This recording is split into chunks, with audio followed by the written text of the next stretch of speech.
మొదటి విషయం మనం చూడగలిగితే ఏమండి, ఒకసారి మీరు అదే లూకా సువార్త 11వ అధ్యాయము 23వ వచనం మనం చూడగలిగితే, నా పక్షమున ఉండనివాడు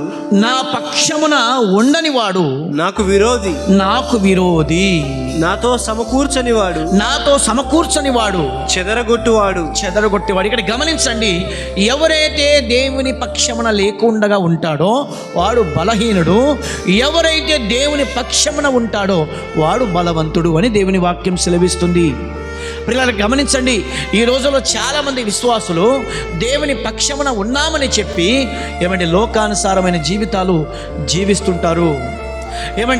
లోకానికి నువ్వు ఎక్కువగా ప్రాధాన్యత ఇస్తావా, లేకపోతే దేవునికి ఎక్కువ ప్రాధాన్యత ఇస్తావంటే మీరు గమనించండి, చాలామంది దేవుని కంటే లోకానికి ఎక్కువగా ప్రాధాన్యత ఇస్తుంటారు. లోకంలో ఉన్న ఆచారాలను కానీ, లోకంలో ఉన్న పద్ధతులను కానీ, లోకంలో ఉన్న కట్టడలను కానీ, లోకంలో ఉన్న కొంతమందిని దేవుని కంటే ఎక్కువగా ప్రాధాన్యత ఇస్తుంటారు. ఇక్కడ ప్రభు చెప్తున్నాడు, ఎవరైతే నా పక్షమున లేరో వాడు బలహీనుడు.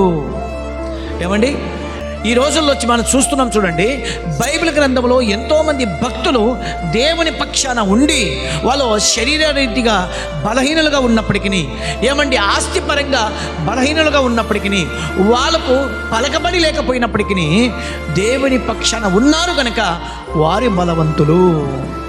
కాబట్టి ప్రియులారా, ప్రభు చెప్తున్నాడు, ఎవరైతే దేవుని పక్షాన ఉండి వ్యాధి వచ్చినా, బాధ వచ్చినా, కష్టములు వచ్చినా, ఇరుకులు వచ్చినా, ఏది వచ్చినా దేవుని కొరకు స్థిరంగా నిలబడిన వాడు బలవంతుడు అని ప్రభు వాక్యం సెలవిస్తుంది.